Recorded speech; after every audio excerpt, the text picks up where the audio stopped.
이번에는 성격 분석 프로그램 중에서 뭐가 괜찮냐, 뭐가 더 근거가 있냐, 뭐 이런 질문들을 많이 하십니다. 그래서 그거에 대한 좀 스스로가 판단할 수 있는 방법에 대해서 좀 말씀을 드려볼게요.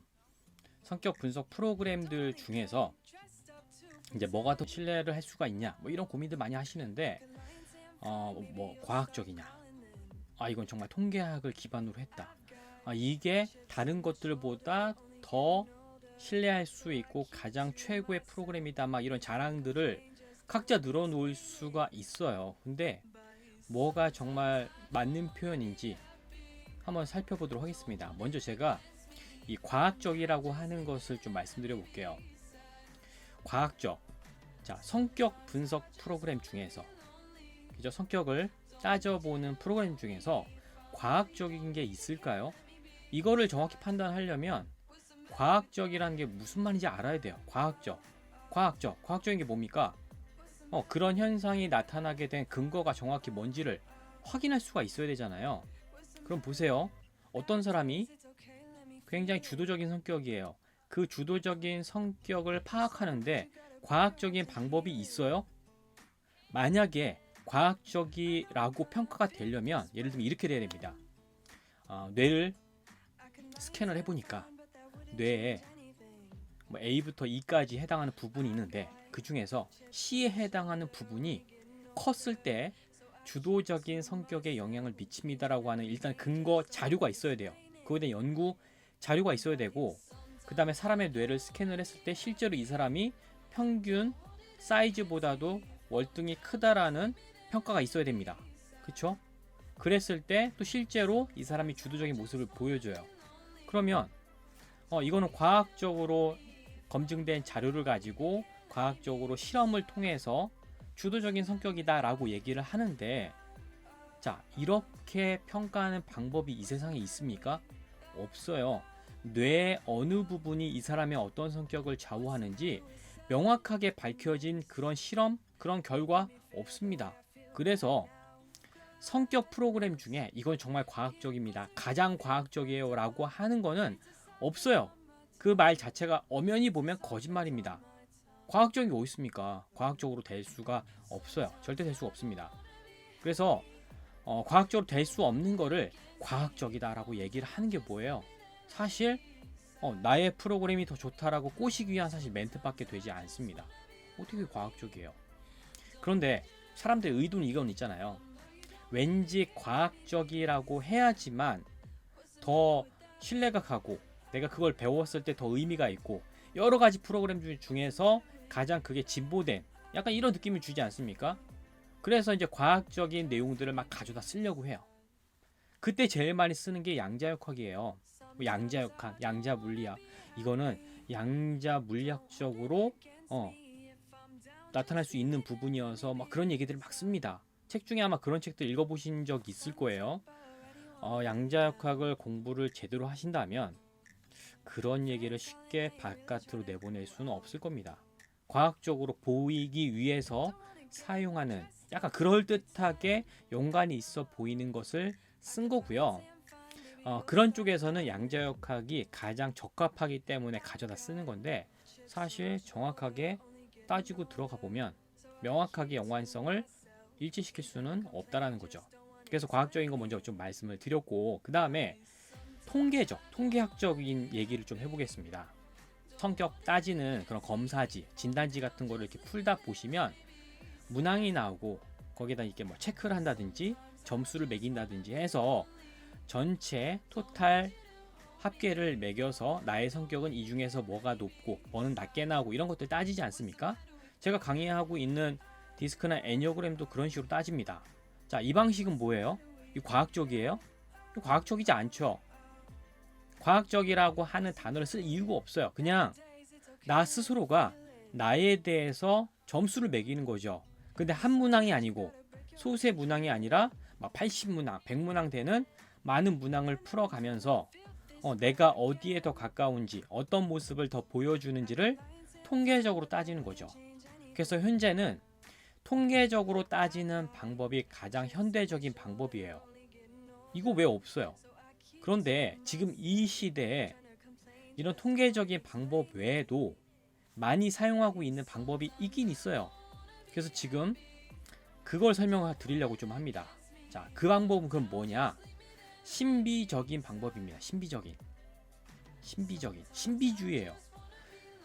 뭐 요즘 시대에 젊으신 분들도 예상은 할 수 있어요. 옛날 과거에 사람의 성격, 운명을 따지는 거는 어떤 방법을 했습니까? 지금 하는 것처럼 뭐 통계적인 방법을 했어요? 아니잖아요. 어떻게 했어요? 신비적인 방법으로.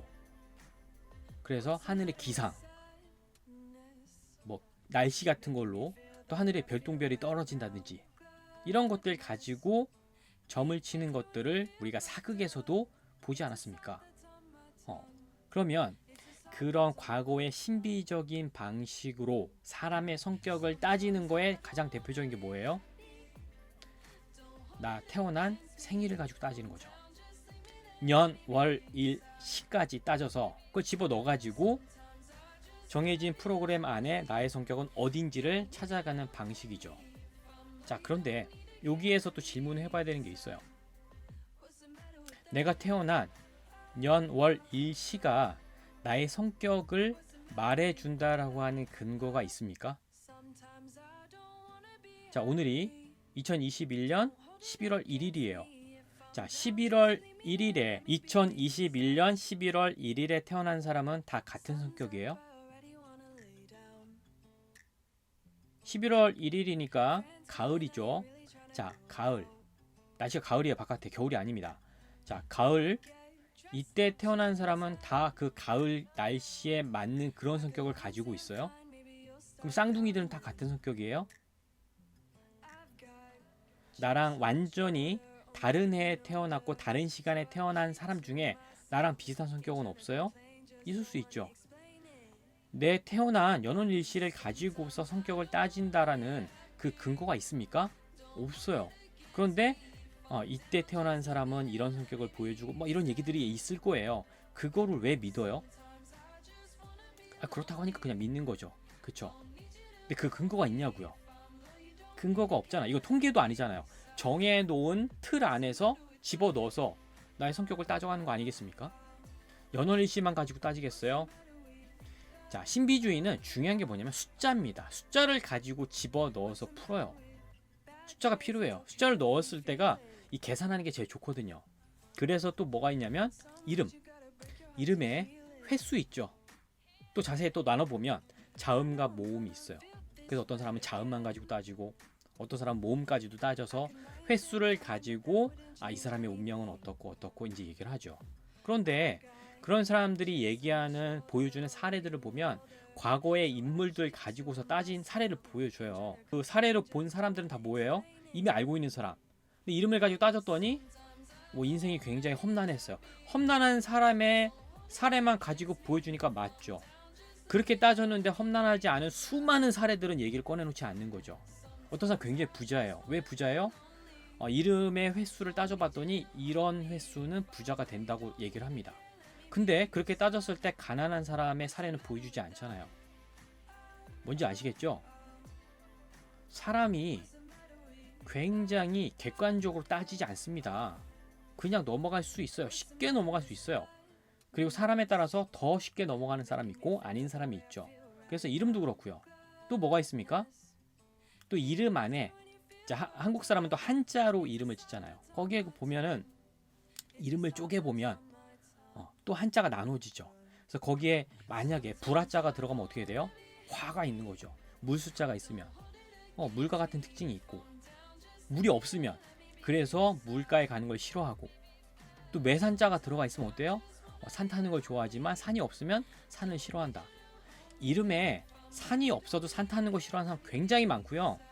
이름에 산이 들어가 있어도 산을 싫어하는 사람 되게 많습니다. 그걸 가지고 따질 수는 없죠. 근데 마치 일치하는 사람의 사례만 가지고 보니까 맞는 것 같고 심지어는 내가 아는 사람의 사례를 얘기를 해주는데 정말 일치하지가 않아요. 그런데도 맞다고 여기게 되는 사람의 심리가 있습니다. 그런 심리가 있어요. 그러니까 이거는 무조건 찾아오는 손님은 항상 정해져 있는 스타일의 사람들이 찾아와서 운명을 물어보고, 그러면 또 친구들한테 가서 뭐라고 해요? 아, 내가 진짜 이런 거 신뢰하지는 않는데, 뭐 신뢰하지 않는데 거기 왜 갔어요? 그 자체가 신뢰를 하기 때문에 믿으러 간 거죠. 자, 그러면 현재 교육을 보겠습니다. 현재 성격에 대한 교육. 뭐 이런 얘기를 해요. 어떤 분은 학위 과정이 생겼습니다. 제가 하는 이 프로그램은요, 대학교에서 학위 과정이 생겼어요. 그만큼 인정해 주는 거 아니겠습니까? 이거는 뭐뭐 학문입니다. 물리학, 수학처럼 학문으로 인정을 받았어요. 그래서 여러분 이거는 미신이 아닙니다. 라고 얘기를 하지만 뭐뭐 학은 내가 그냥 가서 이름 붙이면 돼요. 관상도 관상학 하면 학이 되는 거죠. 그리고 학교에서 그 과정이 생길 수도 있어요. 대학원 과정에 생길 수도 있어요. 모든 학교에 생기지 않고 특정 학교에 특정 과에서 그거를 만들었을 겁니다. 왜 그래요? 돈벌이가 되니까요. 그리고 몇 년 안 가서 없어지게 되죠. 그런 식으로 또 마케팅에 써요. 하지만 그 신비적인 그 방식이 어떻게 학교에서 그걸 만들 수가 있어요. 저는 사실 어느 학교에서 그 신비주의적인 방식의 과정이 열렸다, 그걸 가지고 뭐 학위도 준다, 그 학교를 신뢰할 수 없습니다. 정말 돈벌이를 위해서 만든 거죠. 그렇다고 이런 성격 분석 프로그램이 뭐 다 나쁘다라는 얘기는 아니에요. 하지만 대학교에서 가르치게 될 내용의 스타일은 아닌 거죠. 그래서 이런 프로그램의 자격이 다 민간 자격증으로 이루어져 있지 않습니까? 그렇게밖에 될 수가 없어요. 이런 교육 프로그램들은. 그 중에서 제가 얘기한 건 어차피 과학적인 거는 될 수가 없고, 신비주의적인 거는 근거가 없기 때문에 그걸 따를 이유가 없고요. 통계적으로 따져서 가장 가까이 되는 나의 성격을 찾아가는 이 방식이 가장 그래도 신뢰할 수 있다라는 거예요. 신비주의. 그래서 우리가 신비주의 하면은 어떤 미신 같은 느낌을 받지 않습니까? 그 신비주의 같은 프로그램을 소개를 했을 때 어떤 사람은 이거 정말 맞는 것 같아, 이런 사람도 있지만 이거 정말 아닌 것 같아, 이거 좀 이상한데? 이 느낌이 뭐예요? 과학적인 근거가 없는 느낌이에요. 그 느낌을 더 많이 따지는 사람들은 그거에 혹하지 않고, 이런 기준이 별로 없는 사람들은 그거를 정말 너무 잘 믿을 수 있는 거죠. 그래서 이런 사람의 성격을 좀 더 확대해서 어떤 집안의 운명까지 따지는 게 풍수지리죠. 풍수지리적인 어떤 의미, 뭐 그런 어떤 지리적인 조건을 따지는 게 나쁘다고 보지는 않습니다. 근데 그걸 가지고 운명으로 연결해서 따진다라는 거는 좀 과하고 미신적일 수 있어요. 풍수지리적인 거.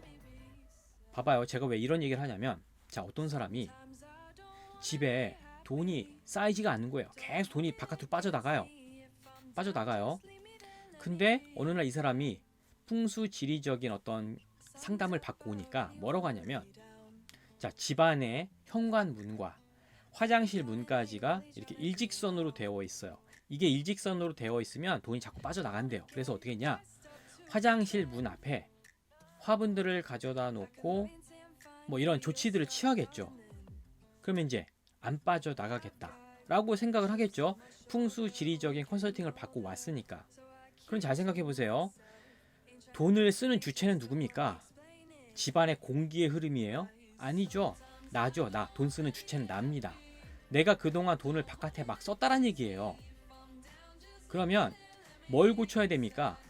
내가 돈을 그동안 막 썼던 그 삶의 패턴, 그 충동적인 스타일을 바꿔야 되는데, 화장실과 문의 위치가 그 안에 무슨 어떤 장애물을 놓는다, 그게 해결이 될까요?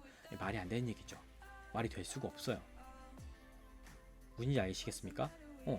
원인은 나한테 있죠. 그 성격을 쓰는 나한테 있어요. 근데 거기서 원인을 찾지 않고 다른 데서 찾는 거예요. 그러면 연원일시는 그 운명을 바꾸려면 호적의 날짜를 바꿀 겁니까? 어떻게 할 거예요? 말이 되지 않는 얘기죠. 과거에는 왜 이렇게 연원일시 같은 걸 왜 따졌을까요? 잘 생각해 보시면, 자, 과거는 굉장히 신분사였어요. 신분이 낮은 사람들은 태어난 연월일시가 없습니다. 그들을 위한 따지는 거는 있을 수가 없어요. 그럼 귀족층들이 따지는 거죠. 그들은 정확하게 날짜가 기록이 되어 있어요. 그리고 그 기록을 가지고서 따지는 게 중요했던 거죠. 그거밖에 없으니까. 그죠? 그 방식밖에 없어요. 그래서 그걸 가지고 운명을 맡기는 거예요.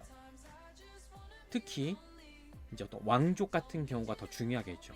그들은 태어난 곳, 장소에 대한 거, 이름에 대한 거, 태어난 연원 일시에 대한 거 다 집어 넣어가지고 어떻게 해서든 운명을 따져보는 거죠. 근데 안 좋게 나왔어요. 그러니까 어떡합니까? 다른 사람이 대신 왕을 하게 되는 경우도 있고 쿠데타가 일어나기도 하고 운명을 바꾸기 위해서 어떤 불가피한 조치를 쓰게 되고 그 조치에 대한 컨설팅을 받을 때 또 돈을 내게 되고 뭐 이런 것들이 과거 신비주의적인 어떤 사업 비즈니스 아니겠습니까? 이해되시죠? 그럼 이제 이거 얘기 많이 하세요. 타로는 어때요? 타로를 하시는 분들도 굉장히 많아서 제가 뭐 타로에 대한 비판을 하는 것처럼 보일 수는 있겠지만, 자, 타로, 저도 궁금해서 타로에 대해서 타로를 하시는 분에게 물어봤어요. 연원 일시를 가지고 따지더라고요. 숫자를 따져요. 더합니다. 더해요. 숫자를 더하다 보면 10의 자리가 넘어가죠. 복잡해져요. 점점 1의 자리만 그래서 가지고 따지는 거예요. 10의 자리는 버려요. 결국은 정해진 숫자를 만들어 놓고서 이 중에서 선택이 이어져야 되잖아요. 그러니까 태어난 연원일시를 가지고 더해서 하는 거예요. 그럼 저 같으면 이런 질문 하겠어요. 왜 더해요? 빼거나 곱하거나 나누기는 왜 안 합니까? 왜 항상 더하기로만 하는 거예요? 지금 제가 이제 이런 질문하면 두 가지 반응이 있어요. 저의 말에 동조하시는 분들은 맞아, 왜 더하기로만 하지? 더하기로만 할 이유가 없는데, 이런 분도 있고, 또 이제 반대하시는 분들은 왜 저렇게 생각을 해? 굉장히 예민하고 비판적이고 부정적인 거 아니야? 이렇게 생각할 수 있죠. 근데 잘 생각해 보세요. 왜 더해야 되냐고요. 부정적으로 이거를 느끼시려면, 판단하시려면 왜 더하기만 하는지에 대한 설명을 해주셔야 됩니다. 그게 납득이 돼야지 더하기로 하는 게 맞구나, 다른 건 아니구나, 이게 될 수가 있잖아요. 왜 더하기로만 하냐 이거예요. 우리 그리고 대한민국 대부분의 사람들이 고등교육까지 다 받았습니다. 사칙 연산만 있어요? 그거 외에도 굉장히 많습니다. 그런 거에도 다 집어넣을 수가 있어요. 머리 좀 좋으신 분들은, 수학 좋아하시는 분들은 함수까지 집어넣어서 만들 수 있어요. 왜 안 하냐고요. 자, 타로는 숫자를 가지고 따지고 그걸 가지고 카드를 택해요. 카드에 또 그림이 그려져 있어요. 자, 이게 뭐예요? 스토리텔링이 이어져요. 자, 숫자에서 운명을 바로 선택하는 게 아니라 그걸 가지고 그 그림을 또 해석을 해야 돼요.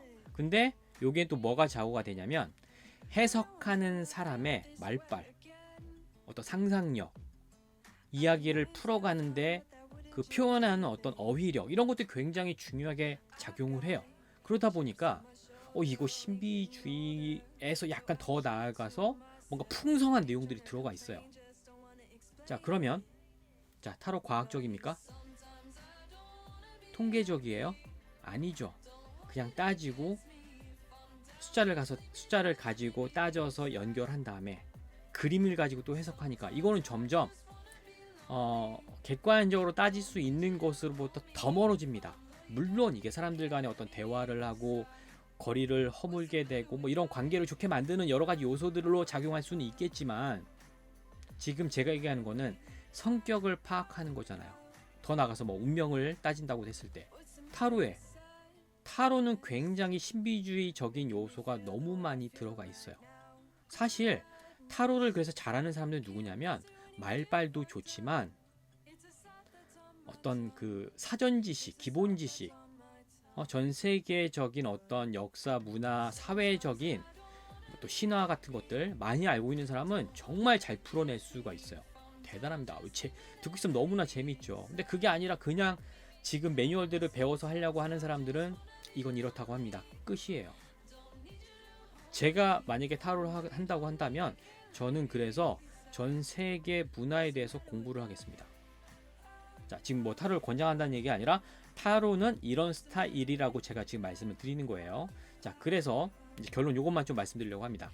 사람들 중에 어떤 사람들이 있냐면 이런 것들을 잘 믿는 사람들이 있어요. 신비주의적인 교육 프로그램을 잘 믿는 사람들이 있어요. 이 사람들은 신비주의적인 어떤 생각들도 많이 하고요. 그 다음에 원래 그래서 잘 설득을 당해요. 이들에겐 그래서 타로는 정말 너무나 매력적인 프로그램입니다. 근데 반대로 어떤 사람들이 있냐면 이런 거 잘 안 믿는 사람들이 있어요. 자, 이 사람들은 근거를 잘 따져요. 그게 근데 왜 그래요? 왜 그렇게 따져야 돼요? 이런 사람들 있잖아요. 근거를 따지게 되고 그 다음에 아까 좀 전에 얘기했던 그런 감성적인 스타일이 아니라 객관적인 스타일이 더 강해요. 객관적으로 따진다고요.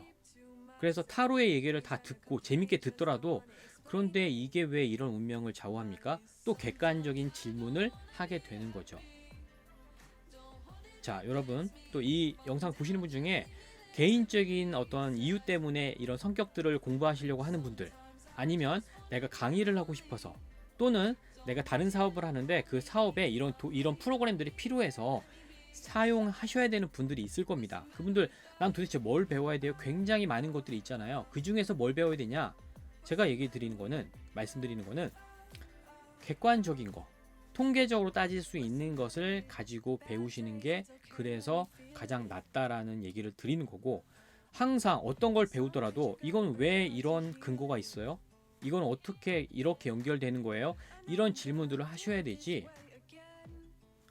그냥 무조건 믿는다? 지금 시대에 맞지 않죠. 맞지 않습니다. 그냥 미신을 믿는 거죠. 그리고 정말 제대로 가르치는 분들은 분명히 이런 대답을 합니다. 이 프로그램 중에 사실 이 부분에 대한 내용은요, 원래 근거가 없어요. 옛날에 그 신비주의적인 어떤 수비학적인 내용이 들어가 있기 때문에 그런 내용이지만, 현대에서는 이런 부분보다는 이렇게 통계적인 부분을 더 많이 따집니다라고 해서 정말 객관적으로 신비주의적인 요소가 있다라고 얘기를 해주겠죠. 근데 그 요소가 일부분이라면 괜찮은데 그 요소가 거의 99%예요. 그런다면 그 사람도 그걸 배울 이유가 없고 가르칠 이유가 없겠죠. 그냥 이거 신화적으로 재밌으려고 배우는 건 아니지 않겠습니까? 그래서 여러분, 혹시 자신은 어떤 스타일이고 내가 공부하려고 하는 그런 프로그램, 어차피 돈 내고 배우시는 건데 또 많은 시간을 들여야 되지 않습니까? 어떤 프로그램을 배워야 될지는 이런 내용들을 가지고서 따지셔서 본인이 원하는 목적에 맞는 거를 찾으셨으면 좋겠습니다. 누구는 요즘에 이게 인기예요, 이게 잘 나가요, 이게 가장 과학적이에요, 이거 학위도 있어요, 이런 거에 흔들리지 말라란 얘기예요. 또 이거 배우면 저희가 취업까지 알선해드리고요, 강의도 연결해드리고요, 이런 거 별로 없습니다. 다들 각자 자기도 연결하기 쉽지 않은데 그런 거 연결하는, 다 이런 거는 꼬시기 위한 얘기일 수도 있다라는 거. 제 주변에 그런 거 당하신 분들 굉장히 많아서 이런 부분까지도 언급을 해드립니다. 자, 오늘 설명드리는 거는 요 성격에 관련된 프로그램 무엇을 선택할 것인가, 요거에 대해서 좀 말씀을 드렸습니다.